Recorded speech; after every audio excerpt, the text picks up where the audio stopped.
Olá, pessoas! Muito bom estarmos juntos e desta vez, para a gente poder finalizar nossas aulas sobre magnetismo, tá? E para poder finalizar, eu acho que a gente merece uma grande revisão antes de eu mencionar sobre o assunto de hoje, que é o seguinte, dá uma olhada aqui.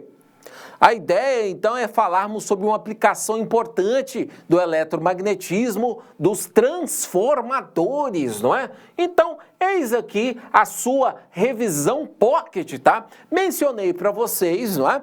Que, historicamente, os fenômenos magnéticos, eles foram observados pela primeira vez na antiguidade através de um minério que foi descoberto, chamado de magnetita. A magnetita, então, esboçava um campo magnético muito pequeno, não é? Entretanto, muito mais tarde, né, já em era quase moderna, nós pudemos, então, produzir ímãs artificiais, como esse daqui, por exemplo, né? Esses ímãs artificiais, então, normalmente eram feitos de ligas metálicas promovidas pelo homem, como o alnico, que é uma liga que usa alumínio, níquel e cobre dentro de sua constituição, e você consegue fazer com que ele possa produzir campo magnético por um método especial. Bom, todo ímã, sem exceção, seja ele natural ou artificial, tem dois polos, o polo sul e o polo norte, tá? Tendo referência exatamente com o polo norte e sul geográfico do nosso planeta, porque se eu suspender um ímã como esse, eles vão se alinhar exatamente na direção do polo norte geográfico e do polo sul geográfico. Então, portanto, aí uma bússola, né, basicamente. Outra coisa que se descobriu mais tarde é que era possível, não é? Você produzir aí campo magnético a partir de corrente elétrica, tá? Se eu tiver um solenoide como esse daí que está sendo mostrado, basta que eu faça passar corrente elétrica e ele produz, então, nesse caso, um campo magnético. Ou seja, esse solenoide ele se transforma efetivamente num ímã, tá bem? Mais tarde, descobriu-se um outro fenômeno curioso que juntaria a eletricidade e o magnetismo, não é? Que é exatamente a lei de Faraday. Nós vimos na aula passada que a lei de Faraday diz que se eu der um jeito dentro de um circuito elétrico, tá? Seja ele uma bobina ou um circuito simples, não importa. Se eu der um jeito de variar o fluxo do campo magnético dessa bobina, desse circuito, certeza de sucesso. Eu acabo induzindo aqui, né, nesse caso, uma força eletromotriz que, por sua vez, vai fazer uma corrente elétrica dentro do circuito, tá? Vamos usar exatamente esses conhecimentos para a gente poder falar de transformadores. Mas, afinal de contas, para que serve um transformador? Volta para mim. Você vai perceber que na geração de energia, por exemplo, aqui em Goiás, nós temos Cachoeira Dourada, que a princípio está muito distante de Goiânia, aqui da capital, onde estamos produzindo essa aula, tá? Então a energia ali gerada, ela precisa ser gerada a uma tensão muito elevada, tá? Mais de 13 mil volts precisam sair de lá, né? Bem mais de 13 mil volts, na verdade. Não me lembro agora do número exato, só que é muito mais. Até chegar à sua casa, essa energia precisa passar por quilômetros de fio. Então, a gente precisa fazer com que a tensão elétrica seja elevadíssima para poder chegar aqui para você a 220. Você já se perguntou como é que de lá vai mais de 13 mil volts e aqui, na sua sala de aula, chegou a 220? É exatamente por conta dos transformadores, tá?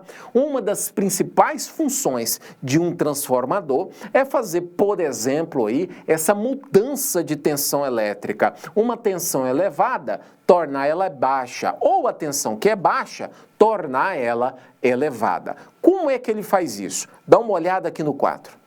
Primeiro, vamos só falar um pouco mais sobre as funções desse transformador e o que ele é, né?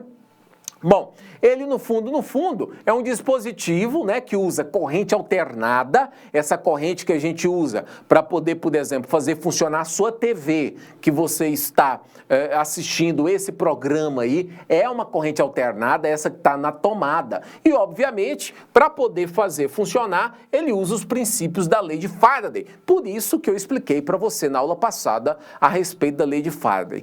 Olha isso daqui é importante. Quando uma corrente de uma bobina varia, só pelo fato dela variar, e a gente está falando de corrente alternada, então varia mesmo, o campo magnético, ele acaba induzindo uma força eletromotriz numa bobina vizinha. Volta para mim. Você tem duas bobinas aqui, tá? Essa daqui está funcionando, essa funciona, essa daqui não está ligada na energia, não está funcionando. Se eu passo corrente elétrica aqui, ó, e essa corrente é uma corrente alternada, sem estabelecer contato, de longe, essas duas bobinas vão funcionar de tal forma que essa bobina, por conta da lei de Faraday, induz um campo magnético nessa bobina. O campo magnético induzido vai induzir uma força eletromotriz aqui, porque eu estou fazendo variar esse campo magnético.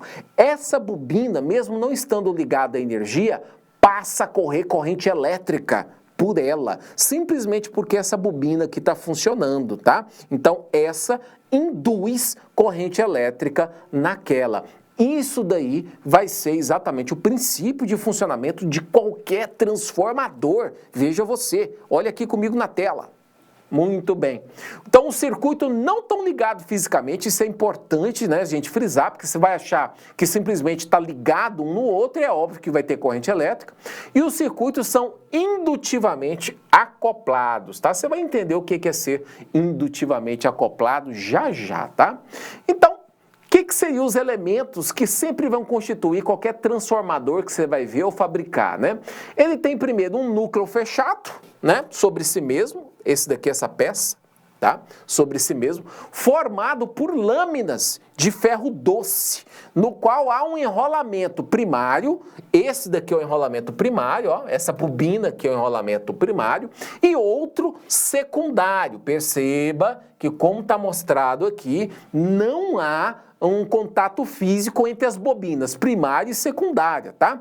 Isso vai ser utilizado normalmente para a gente poder mudar a tensão elétrica, né? A gente vai mudar a tensão elétrica de um para outro. Ou a gente aumenta a tensão, ou a gente abaixa essa tensão elétrica, tá?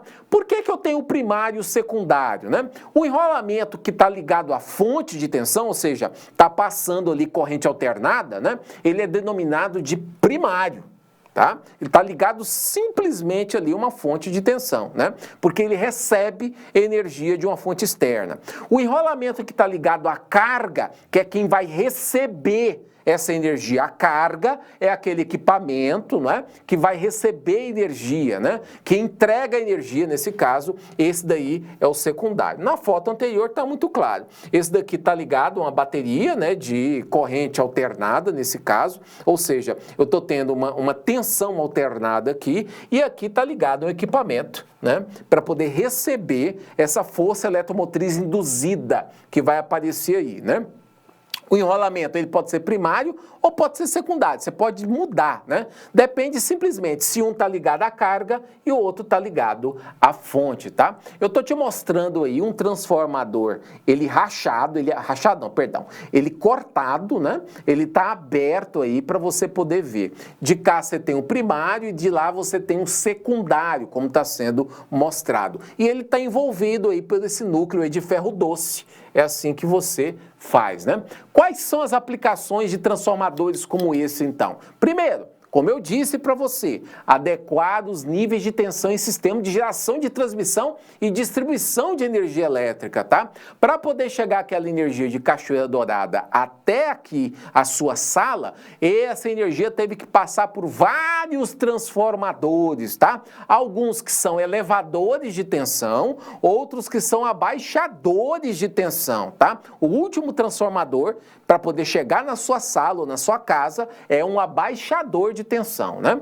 Ele vai isolar, outra coisa que ele pode fazer, isolar eletricamente sistema de controle e eletrônicos, né, de circuito com potência principal, realiza o que a gente chama de casamento de impedância. Para quê? Para a gente poder maximizar a transferência de potência no equipamento. Ele evita que a corrente contínua de um circuito elétrico seja transferida para outro circuito elétrico, se for contínua, viu, gente? E realiza medidas de tensão e corrente também, tá bom? Tá aqui alguns exemplos de transformadores mais comerciais, tá? Aqui você tá vendo, né? Tá envolvido pelo ferro doce. Aqui você tem, a princípio, esse daqui é o primário e esse daqui é o secundário. É a mesma coisa aqui, só que em corte, tá? O que vai depender se vai aumentar ou diminuir a tensão é exatamente o número de bobinas, tá? O número de enrolamentos. É isso que vai, essencialmente, dizer para mim se a tensão vai ser elevada ou diminuída. Num circuito elétrico, se você for fazer um circuito de eletrotécnico, por exemplo, esse daqui é o símbolo que é usado para dizer, olha, aquele circuito tem um transformador. Tá? E o símbolo é esse. Perceba que no símbolo ele também deixa claro que o secundário e o primário, eles não têm contato físico nenhum, tá? Eles estão sempre separados por alguma coisa, tá bem? Bom, só para a gente poder trocar em miúdos, ou seja, para a gente resumir o que a gente já falou, né? Perdão. O que acontece se a gente energiza a bobina 1, ou seja, deixamos passar corrente alternada na bobina 1 do transformador com uma fonte de corrente alternada? O que você vai observar no transformador da bobina 2, tá? Perceba que aqui a bobina 2, que é o secundário nesse caso, não está ligado a nada. Só por passar corrente elétrica na bobina esquerda, ou seja, do primário, você então, olha só, pela lei da indução, vai surgir uma tensão induzida na bobina 2 do transformador. Essa é que é a grande sacada do transformador. É assim que ele altera a tensão elétrica, tá? Dois jeitos, então, de você induzir uma tensão elétrica no aparelho. O primeiro jeito é variar o fluxo magnético. O segundo jeito é você variar a corrente elétrica, porque se você varia a corrente elétrica, você vai ter ali uma variação do fluxo magnético que aquele fio vai criar e, portanto, vai induzir, não é, uma força eletromagnética na bobina que está por perto, tá? E é assim que a ciência funciona, o eletromagnetismo funciona, tá bom? A gente poderia se aprofundar muito mais, mas o tempo nos é rude, não nos permite, tá? Eu termino por aqui a nossa fala sobre eletromagnetismo, na esperança que você continue aí a estudar e você mesmo a se aprofundar dentro dessas questões tecnológicas, científicas, que são tão caras para a nossa civilização. Professor Francisco fica por aqui, te agradecendo muitíssimo o carinho, a paciência e em educação.